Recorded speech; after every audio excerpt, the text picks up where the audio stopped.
Approximately 70% of Kenyans, an equivalent of 36 million individuals, are at risk of contracting malaria, one of the leading causes of death not only here in the country but also globally. However, according to efforts by the Ministry of Health to tame the risk, these projections may not actualize. 15% of the illnesses affecting Kenyans are often attributed to malaria infections.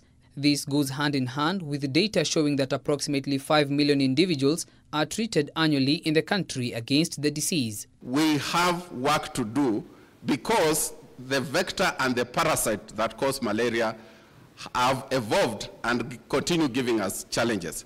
To facilitate the efforts further, Health CS Mutahi Kagwe has officially inaugurated an End Malaria Council mandated with eradicating the disease in the country by 2030. About the resource gap of 24 billion to fully implement our current malaria strategic plan, we must close this gap to ensure that we have the required malaria supplies to not only treat malaria, but effectively prevent it in the first place. The council, which will be chaired by Christopher Gitonga, will go a long way in educating the public on how to protect themselves against malaria, as well as providing sufficient resources in collaboration with various organizations. Us in Nairobi are not really exposed to malaria pandemic or situation as much as people in Western Kenya.